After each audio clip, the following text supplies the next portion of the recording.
a couple of things about these Epstein files, all right? Now, first of all, if you say the files are nothing, we already know they're not nothing. We wouldn't have known that they're not nothing if it hadn't been for Massey and Khanna, Thomas Massey and Ro Khanna, among others, but largely and influentially them, pushing for the release of the files, and Massey more than anybody else, because Ro Khanna, as instrumental as he's been and as much as he has worked and come on board alongside Thomas Massey was the one who initiated that. So it should be very concerning to us that they were called a hoax, that they were called nothing, that they're called there's nothing to see here. It should be very concerning to us that the AG, the Attorney General, said there's nothing in them except for child pornography. Obviously that is in them, but using that as an excuse to not release the files, which obviously, very clearly, now that we see them released, contain so much more than that, and significant things outside of that, we should be very concerned about that, period. So this, what I was initially going to say is that anyone who's taking a hard line on any one single leader or one single person is kind of part of the problem here. And I'm not saying, so let me make this super clear, I am not saying that there's any single person in the files who should not be prosecuted and held accountable to the degree of which they appear in the files, right? To the extent to which they participated in illegal and immoral, and sometimes the words that we should be using are worse than that, reprehensible, horrible, appalling, disgusting, terrible things. And don't misconstrue what I'm saying or what anybody else is saying who wants accountability. We're not saying we want, anybody whose name appears in the files to be held accountable. Obviously, there's random people whose names appear in the files because, for example, people were talking about a video game that had somebody's name attached to it. And that person has nothing to do with anything that happened related to Epstein. Obviously, look, there's no real risk of those people being held accountable. That's a false flag argument. That's something that people who are either legitimately concerned because they don't understand that we as a society are at least advanced enough to not do that. So there's maybe legitimate concern that every single person in America is an idiot, or at least the majority are, which is, thank goodness, not actually true.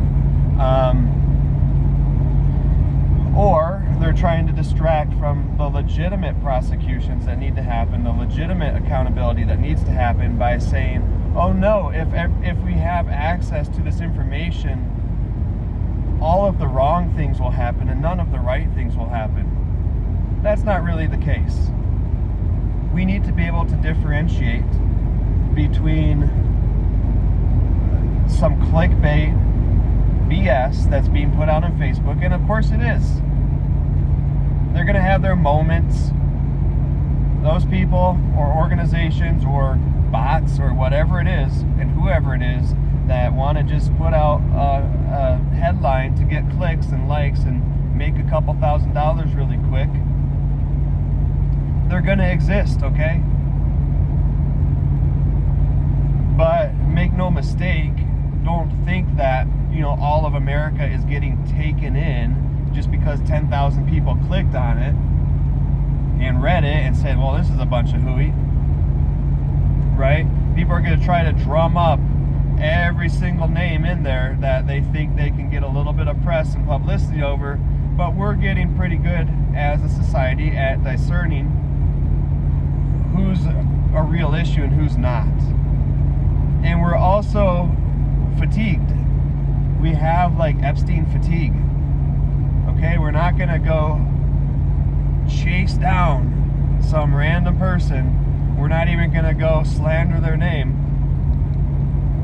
just because they turned up in the files once or twice. Right? There's no real risk there. And any good person, like if my name showed up in those files, I would still want the files to be released because I know I didn't do anything, and that's just part of the process. All right, I know that the whole nation's not going to come like on a witch hunt for me just because somebody who sent an email to Jeffrey Epstein at some point dropped my name. I don't think they did. I'm not famous. Okay, but for example, and I don't think there's any other, rich or famous person whose name might pop up a couple of times in the files just circumstantially, or because, there's somebody who gets talked about in wealthy circles, or even because they sat down for dinner with Jeffrey Epstein once or twice, or they received a political donation that was somehow indirectly linked to him or even directly linked to him, but they legitimately had no idea what was going on. We're not even prosecuting the people who have the most obvious direct connections. There's very, very little risk to these people who are just kind of caught up in it a little bit, but didn't do anything bad.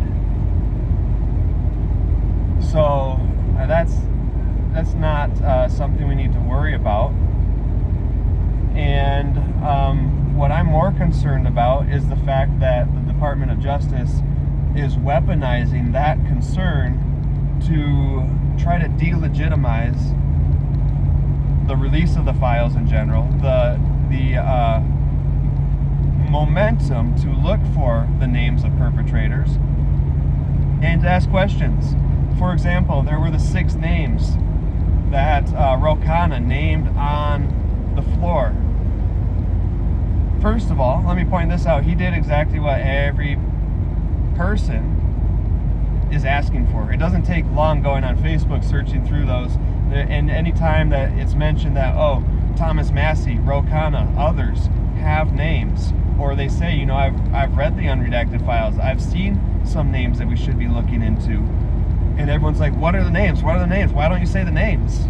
Well, they're not saying the names because they want the Department of Justice to do its job and to actually do thorough, proper, appropriate investigations that actually lead to some sort of justice, because it's after all called the Department of Justice, right? So they're like, yeah, I could name names on the floor, but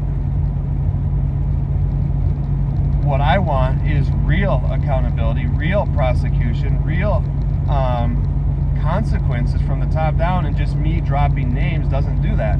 So rightfully, they have been hesitant to name those names. But they are still representatives of the people, and a lot of people are asking them to name the names. Like, you have this privileged information, why don't you just share it with us? Well, like I said, there's a heck of a lot of reasons they don't just share it with us.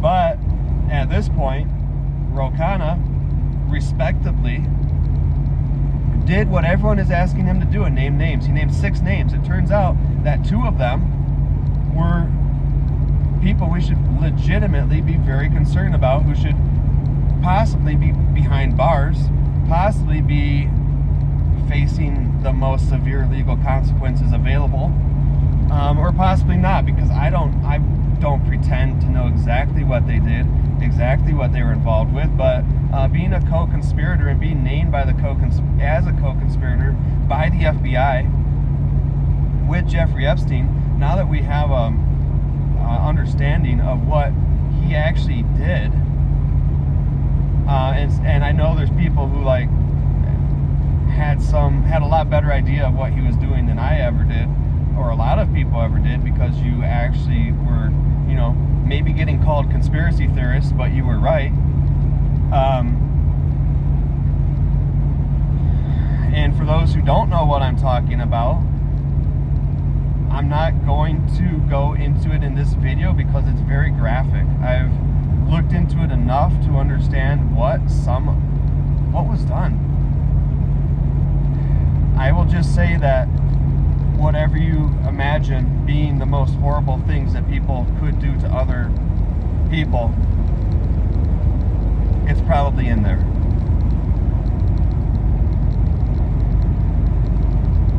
And so to be named as a co-conspirator with him, it's not something to be taken lightly. It doesn't mean you throw the person in prison immediately or call for them to be, hanged without a trial, without a very fair trial, because, when someone's life is in the balance, you have to have a fair trial, no matter how bad you think that person's actions were. We need to confirm it for absolutely sure before we decide what consequences they need to face. But there were two people who it looks like it was very, very legitimate for Ro Khanna to name, and they had been covered up by the DOJ. The DOJ says by accident. Yet they're not being cooperative. Yet they're shifting the attack towards the person who asked for those names to be uncovered. They're making it sound like there's no reason to believe at all that there may have been an intentional cover-up here. There's absolutely reason to believe, because even though one of those names, Miss Les Wexner, CEO or whatever of Victoria's Secret, I'm not an expert on their operations, but he was named elsewhere in the files, true. However, the one place where he was covered up, his name was redacted, that was the one place that he was named as a co-conspirator. So it was the most incriminating. It's like, well, we left him sprinkled in here or there, but this one place where it was really incriminating, we covered that one up on accident, of course. How dare you accuse us of doing it on purpose? Well, here's some food for thought. The DOJ likes to lean on this "we didn't have enough time to do it properly" argument, and that's a half-decent argument for... actually, Thomas Massey already discredited that argument. He said, look, you missed the deadline. You said we're going to take as long as we need to do this properly. You took as long as you said you needed to do it properly. You still, haven't released half the documents, or possibly up to 2/3 of the documents. So we didn't have enough time. What he said was, it's an argument that works once. It's an argument that seemed legitimate as a reason to push back the deadline. Okay, we couldn't meet the deadline. And Thomas Massey has even said not meeting the deadline is not the biggest issue here. Like, that's basically a non-issue. All right, we had a deadline. You couldn't get it done by then. No big deal. No one's attacking the DOJ over that. The DOJ wants you to think people are attacking them over that, but they're not. And what they are attacking them over, what they are concerned at least, or calling them out for, is redacting stuff inappropriately. The law specifically states, apparently, and Thomas Massey would know, he's the one who wrote it, that the personally identifiable information of perpetrators should not be redacted. Now, somebody who's named by the FBI as a co-conspirator, that is a perpetrator, not a victim. And here's what else. Kash Patel, the director of the FBI, said very clearly there is zero evidence that anybody else besides Jeffrey Epstein himself was a co-conspirator. Yet the FBI itself named Les Wexner as a co-conspirator. They chose to do that. That's the label they gave him. So if they were wrong, if they want to retract that, if they want to back away from that, if they want to say, well, there was some bad detective work done back in the 90s or the 2000s or whenever that happened, and you need to amend that now, okay, that's one thing. But it's not like it was crazy for anybody to think that there's co-conspirators.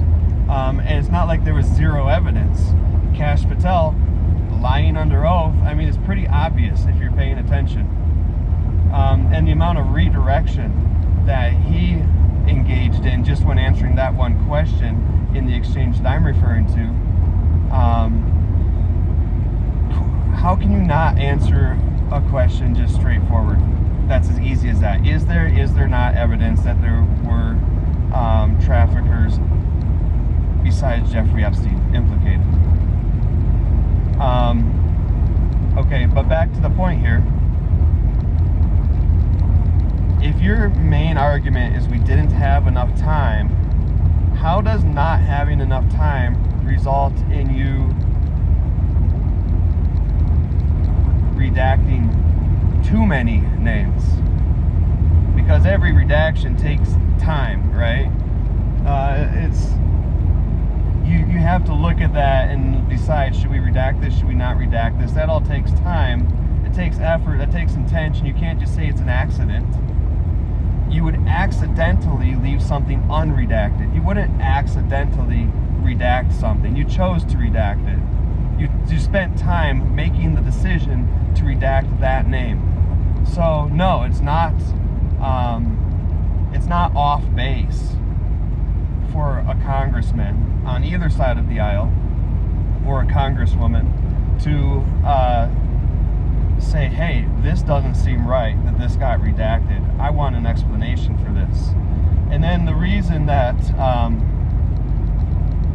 Rokana read 6 names on the floor and 4 of them turned out to be people who were not associated with Epstein at all is because they went to the DOJ. They said, hey, who are these people? Why are they redacted? The DOJ refused to explain. And getting no explanation, he said, okay, F it, I'll just read the names. And then immediately after he read the names, the DOJ is like, ha, you read names of innocent people.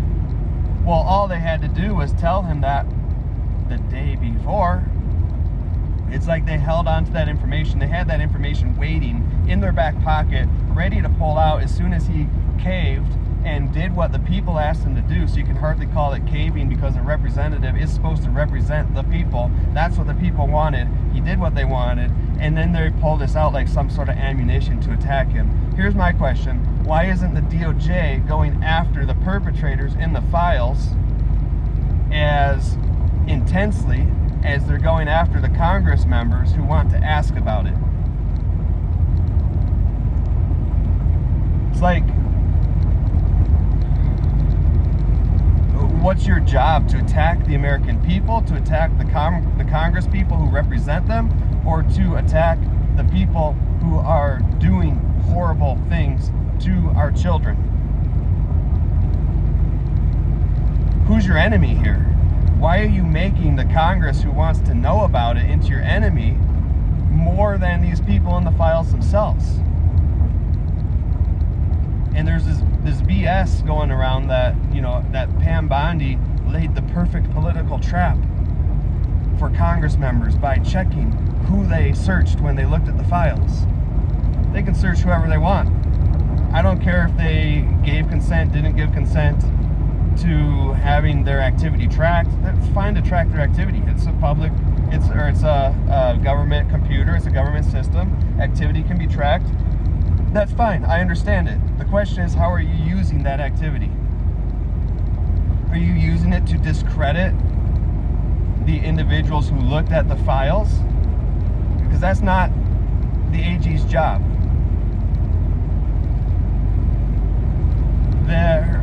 Her job is not to accuse members of Congress of anything unless she believes they committed a crime. It's not to wage a political war over this. It's to prosecute the people who are guilty, period.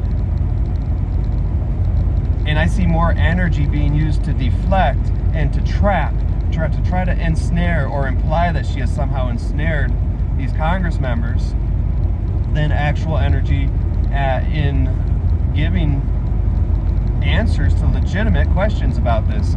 Now, another thing that's true, this cover-up, and it's fair to call it a cover-up, it's becoming more obvious how fair it is to call it a cover-up. or at least a complete apathy towards prosecuting some of the worst criminals in the world who they had enough information on to prosecute. So let's just call it apathy. Let's just call it failure. We don't have to call it a cover-up if you're uncomfortable with that word. Let's call it a complete and total failure. This failure has happened over the course of multiple administrations. Thomas Massie, again, put it very, very well. He said this cover-up, I think he used the word cover-up, but he said this cover-up has been going on for at least 4 administrations, and you are responsible for this portion of it. We're not just going to deflect. We can talk about those 4 administrations. We need to talk about those 4 administrations. This needs to be a discussion that spans multiple administrations, spans both major political parties in the U.S. We cannot deflect from one party and only focus on the other party. There's lots of people trying to do that. No, this is a failure that spans at least 4 separate administrations and departments of justice and attorneys general.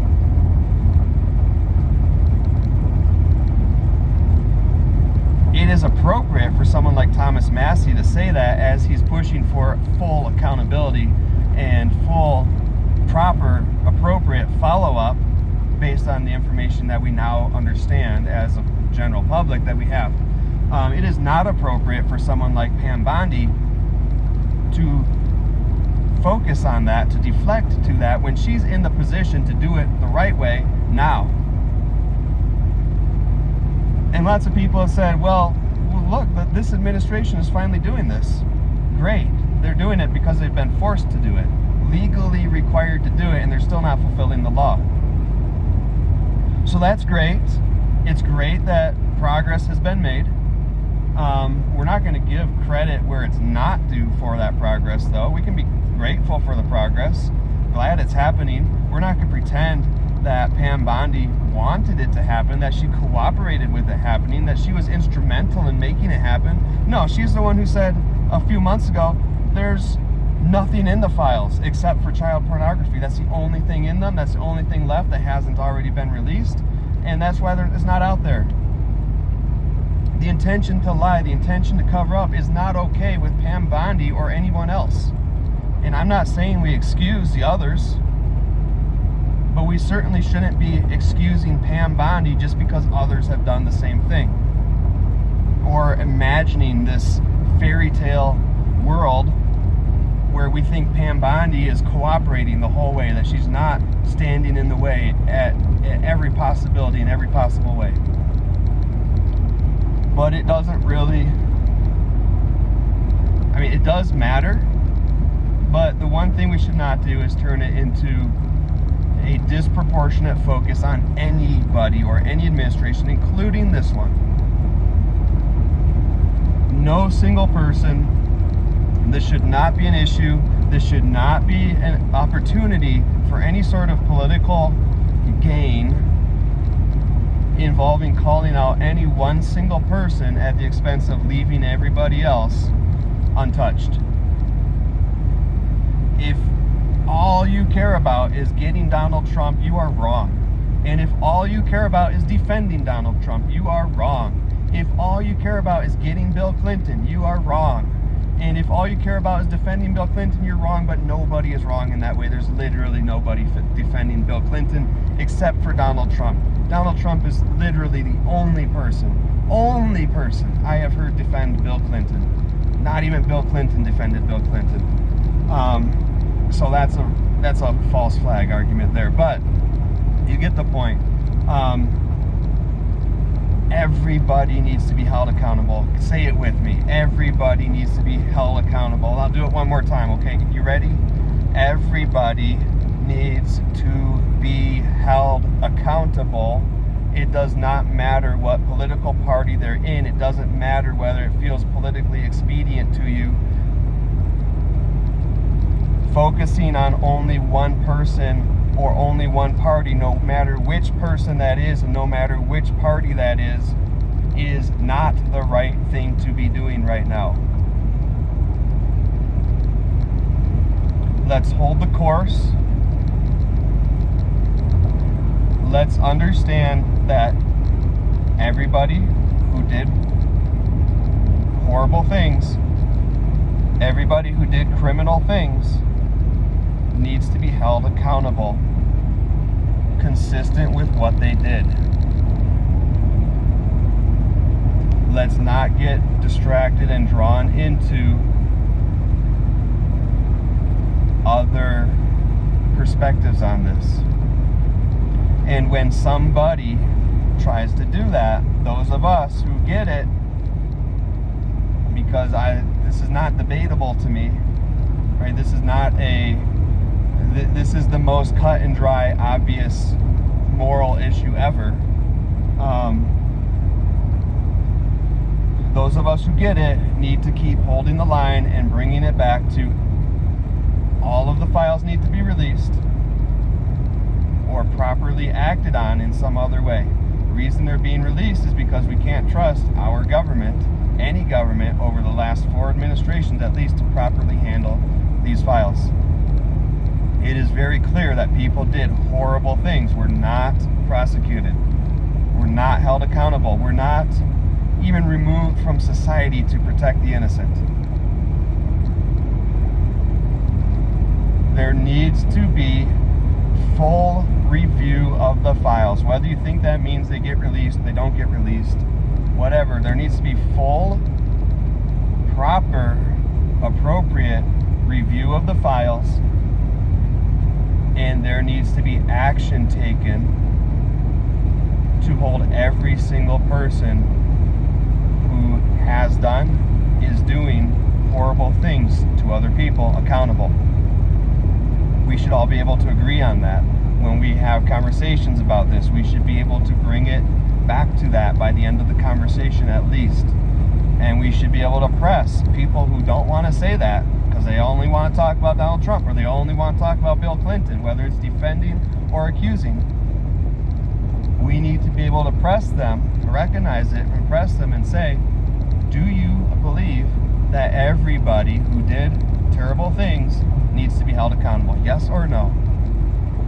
Okay, I heard you go on a random tangent about so-and-so, or about how, the Democrats had it for 4 years, or how Donald Trump appears 300,000 times, or whatever random accusation that may be true, but we need to focus in on every single person needs to be held accountable. Do you agree or not? Because if you're saying these facts in addition to that reality, great, we can talk about it. If you're saying that these facts or these assertions instead of that reality, you're just playing some sort of game that is not helping us get full accountability for everybody. And most important of all, keep children and people safe. Like, most important of all, protect innocent people from these horrible predators and actions.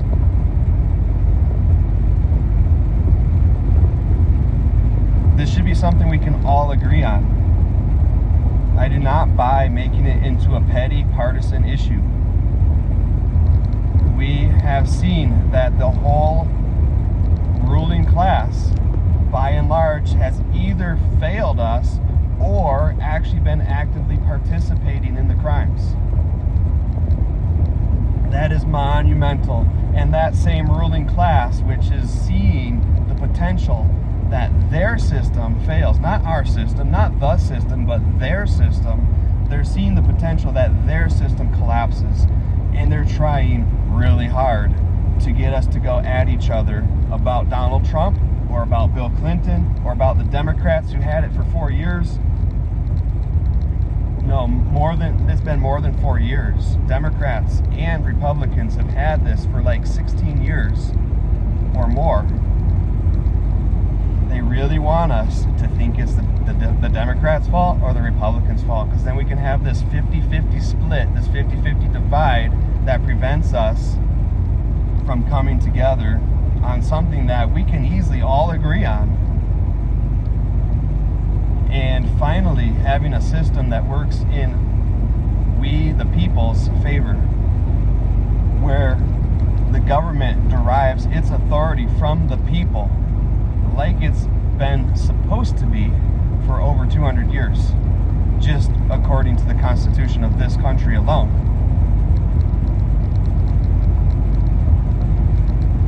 If the people had their way, this kind of stuff would not be happening at high levels of government. And if it did happen, the government would serve us to stop it, to catch the people involved, and to stop them from ever doing it again. That's what the people want. I promise you, 99% of all people want that. And the 1% who don't, because they are doing horrible things themselves and they need to be part of the group that gets justice served upon them. This is not a partisan issue. This is something we can all agree on, and we need to start treating it like that. And we need to build the system back with people like the very few in Congress and elsewhere in the political system who we can recognize are actually there to serve us. Not because we, have some sort of pride or whatever, like that imagery or that optics, but because that's literally the way it's supposed to be according to the Constitution of the United States. Our representatives are supposed to represent us. We, the people, are supposed to decide how we want this country to run.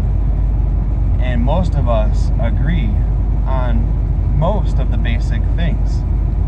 And the parties would rather that we bicker with each other about the stuff around the edges. And yes, even those issues that we have been conditioned to believe are extremely important, in reality, it's the stuff around the edges. Having a basic, safe society that is free of elite predators, where our children can grow up and we don't need to worry about them being stolen and never seeing them again, and knowing that horrible things probably happened to them. That's so basic. That's something we can all agree on. Let's start there. Let's start with what we can agree on. That's about it. So, and no, that's not about it. There's one last thing. Getting rid of Pam Bondi, getting rid of Tom Blanche, getting rid of Donald Trump, getting rid of anybody who's currently in office, it does not solve this problem. Because they can just as easily be replaced by somebody else who also makes enemies out of anybody who tells them to do something, anybody who actually represents the will of the people. They can just as easily be replaced by people who are just as bad or worse than they are.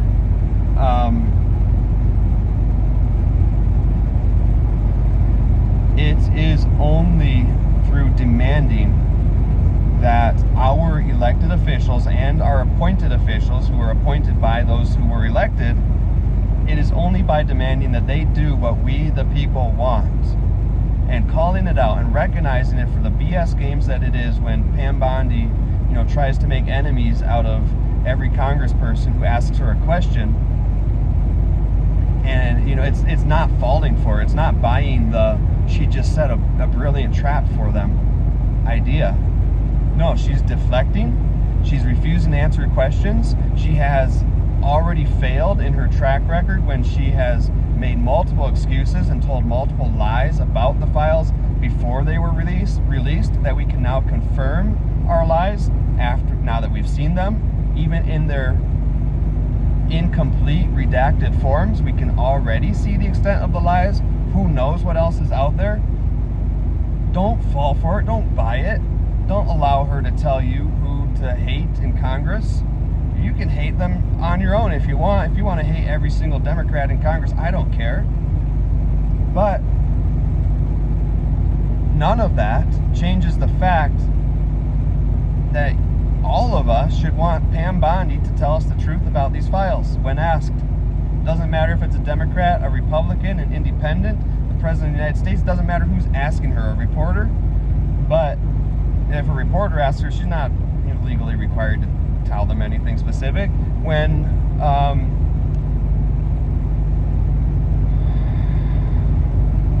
she's questioned by members of the government who actually have a legitimate role and a legitimate job at that time to question her, and she refuses to answer those questions, that should really concern all of us.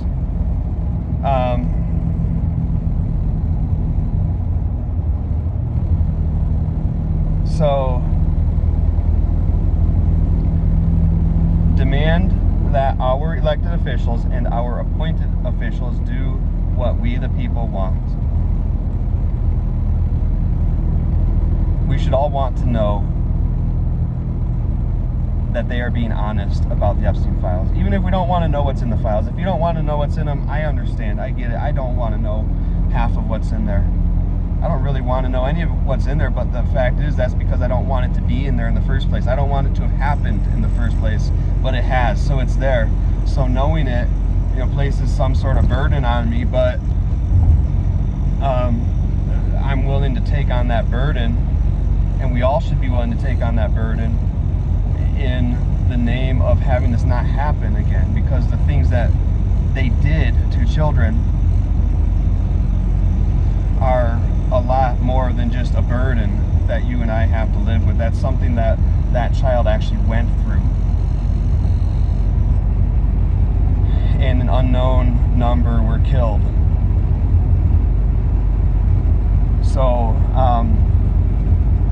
So yeah, we should all want to know that our Attorney General, no matter who it is, no matter what administration it is, no matter what political party that administration is, we should want to know that they are taking it seriously, that they are being honest about it, and that we have some sort of ability to make sure they're accountable to seeking justice, because we're not going to just automatically trust that they're going to do that. 4 administrations have already shown that they have failed to earn that trust, and this one's not doing any better. So we can't just have people resign and get replaced by someone just as bad. We can't just have people drop out. We only have power when we demand that they do what we want them to do, period. It doesn't matter who's in there. If they do what we want them to do, we're all good. Even if they're kicking and screaming and hate it every minute and are resisting it every minute, if they do what we demand that they do, then we're good. So don't let them convince you not to demand that. Right? We can stand up for the innocent people whose names got mentioned later. We can debate what kind of penalties, and who needs to receive them later. But first we need to have honesty about the information. Donald Trump is not in imminent danger of being prosecuted. Be realistic, okay? Bill Clinton, not that anybody even cares, is probably not in imminent danger of going to prison either. But if it turns out, and we need to say this, if it turns out that one or both of them did things that should carry the consequence of going to prison or some other consequence, then there's no reason any one of us should defend them. Any one of us, no matter your political leanings. But don't worry, just having the information out there isn't going to suddenly result in us skipping 80 steps and incorrectly, prosecuting the wrong people. There is a far greater danger of failing to prosecute the right people than there is of prosecuting the wrong people, and that's what we should be more concerned about. And if the scales tip towards malicious prosecution of the wrong people, then we can stand up for that. But for the moment, we need to address the issue that's actually at hand.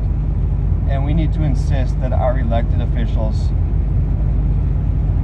are accountable to us. And then it doesn't matter who's in there. It's not about replacing people with the right people. It's about making sure the system works the way that it is supposed to work in this country according to our Constitution. The people the people is where the power derives from. The government is our servants to do our will, to do the will of the people. The government gets its authority from the consent of the people to be governed according to Thomas Jefferson in our Constitution. So, all right, with that, I think that's it. Thanks for watching. Catch you later.